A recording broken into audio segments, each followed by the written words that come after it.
आखिर त्रिजटा कौन थी और त्रिजटा किसका अवतार थी? तो चलिए अब करते हैं ज्ञान की बात। वीडियो में आगे बढ़ने से पहले हमारे चैनल को सब्सक्राइब अवश्य करें और बेल आइकन जरूर दबाएं। साथ ही कमेंट बॉक्स में जय श्री राम अवश्य लिखिएगा। रामायण में जब भी राक्षसों की बात की जाती है तब एक ऐसे राक्षस की बात भी आती है जो स्वभाव से काफी विनम्र थे। उनका शरीर भले ही राक्षस का हो लेकिन उनकी प्रवृत्ति और उनका व्यवहार बिल्कुल किसी देवता जैसा ही था। हम बात कर रहे हैं त्रिजटा की, जिसने माता सीता के हृदय में अपनी एक अलग ही छवि बना ली थी। माता सीता, जिन्हें हम खुद माता कहते हैं, वो माता सीता भी स्वयं त्रिजटा को अपनी माँ कहकर पुकारा करती थी। जब माता सीता लंका में थी तो अशोक वाटिका में उनका ध्यान त्रिजटा ने ही रखा था। त्रिजटा को एक खास राक्षसी भी इसीलिए कहा जा सकता है क्योंकि उन्होंने स्वयं देवी सीता जी, जो कि साक्षात लक्ष्मी जी का अवतार थी, उन्हें उनकी सेवा करने का सौभाग्य प्राप्त हुआ था। दरअसल त्रिजटा रावण की एक खास राक्षसी दासी थी जिसको स्वयं माता सीता का अशोक वाटिका में उनका रख रखाव करने के लिए नियुक्त किया गया था। लेकिन दोस्तों, क्या आपके मन में कभी सवाल उठा है कि आखिर त्रिजटा कौन थी, जिसके बारे में हमें कोई भी जानकारी प्राप्त नहीं है? रामायण में भी उनका बेहद ही कम जिक्र मिलता है। तो चलिए आज की इस वीडियो में हम जानेंगे कि आखिर त्रिजटा कौन थी, वो किसकी पुत्री थी और आखिर त्रिजटा किसकी अवतार थी, क्या थी उनके पूर्व जन्म की कहानी।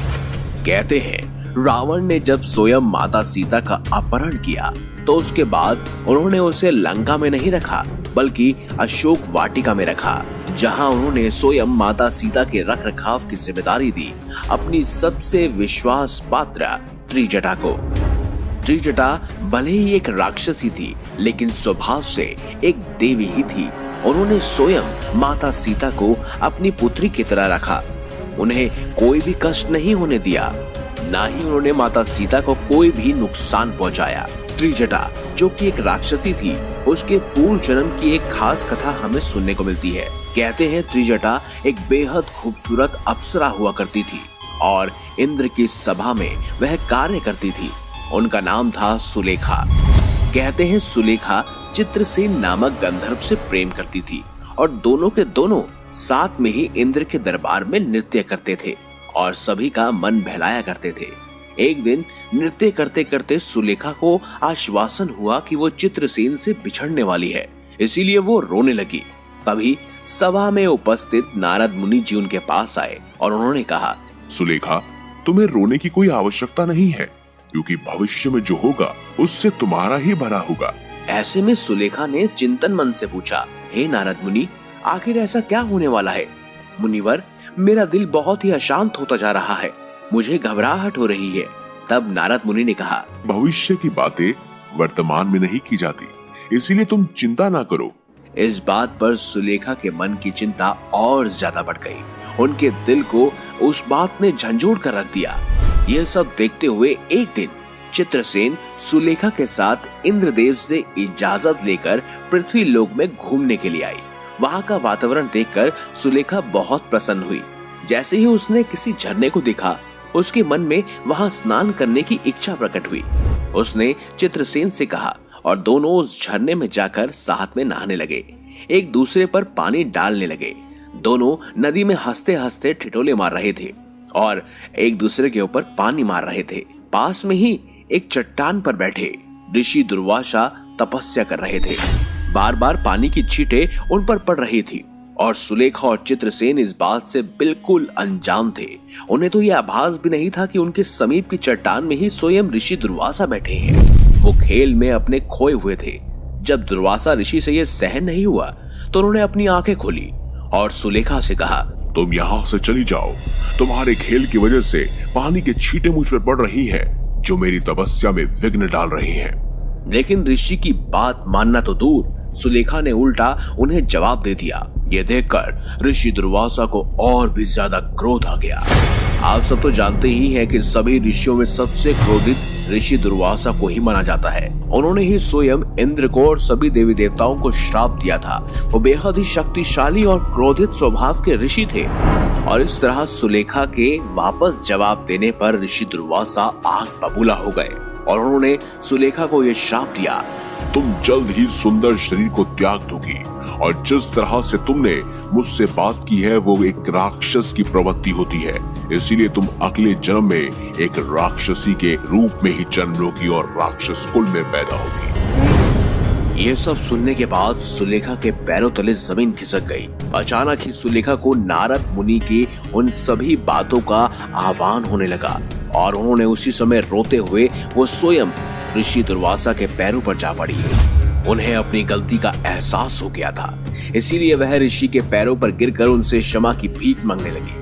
तब दुर्वासा ऋषि का भी मन और मस्तिष्क पसीज गया और उन्होंने कहा कि मैं अपने श्राप को वापस तो नहीं ले सकता, लेकिन तुम्हें ये वरदान दे सकता हूँ कि तुम्हारे उस जन्म में तुम्हें साक्षात भगवान श्री हरि और माता लक्ष्मी के दर्शन होंगे। तुम स्वयं माता लक्ष्मी के अवतार की सेवा करोगी और उसके बाद ही तुम्हें उस राक्षस शरीर से मुक्ति मिल पाएगी। और कहते हैं ठीक ऐसा ही हुआ। माली नाम का एक राक्षस हुआ करता था जिसकी पुत्री का नाम था कंचुकेसी। कहते हैं कंचुकेसी ने हरि कीर्तन करके ऋषि विश्वश्रवा को पसंद कर लिया था। दोनों ही एक दूसरे को पसंद करने लगे थे और इसके बाद दोनों ने एक दूसरे के साथ विवाह भी किया था। फिर कुछ समय बाद कंचुकेसी गर्भवती हुई और उसे एक कन्या की प्राप्ति हुई जिसका नाम था त्रिजटा। वैसे आपको मैं बता दूं कि ऋषि विश्वश्रवा स्वयं रावण के पिता थे जिन्होंने कैकसी से विवाह किया था जिनसे रावण का जन्म हुआ था। और वहीं कई सारे पुराणों में यह वर्णन में मिलता है कि त्रिजटा को रावण की सौतेली बहन भी माना गया है। ऋषि दुर्वासा के श्राप और वरदान के कारण उनका अगला जन्म राक्षस कुल में हुआ।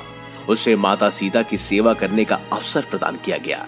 इतना ही नहीं, रावण वध के बाद जब माता सीता वापस श्री राम के पास मिलने जा रही थी तो त्रिजटा ने ही उन्हें अच्छे से सजा धजा कर वापस भेजा था।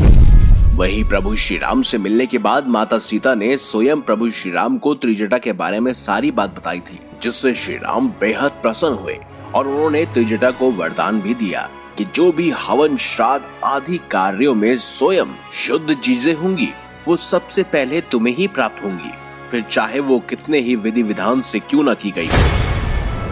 कहते हैं प्रभु श्री राम ने और माता सीता ने स्वयं त्रिजटा को कई सारे वरदान देकर उनको धन्य धन्य कर दिया। फिर वहां से वह वापस अयोध्या लौट आए। कहते हैं त्रिजटा कुछ दिनों तक लंका में रही जहां उन्होंने स्वयं विभीषण की सेवा की और इसके बाद वह काशी के एक स्थान में आकर रहने लगी और फिर उन्होंने अपने शरीर को त्याग दिया। कहते हैं आज भी काशी में त्रिजटा माता का मंदिर बना हुआ है। आप वहां जाकर उनकी ब्लेसिंग्स, उनका आशीर्वाद अवश्य ले सकते हैं। और इस तरह त्रिजटा का उद्धार हुआ क्योंकि उन्होंने स्वयं माता सीता की सेवा की और प्रभु श्री राम को भी प्रसन्न किया। इस तरह एक दिन अपने शरीर को त्याग कर त्रिजटा स्वयं अपने राक्षसी शरीर से मुक्त हो गई और इसके बाद वह वापस सुलेखा के रूप में इंद्रलोक में जा पहुंची। तो त्रिजटा के विषय में आपको ये जानकारी अगर अच्छी लगी है तो इस वीडियो को लाइक करें, हमारे चैनल को सब्सक्राइब करें और ज्यादा से ज्यादा शेयर भी करें। तो मिलेंगे अगली बार एक नई खास वीडियो के साथ। अब तक के लिए देखते रहिए संपूर्ण ज्ञान का केंद्र बिंदु।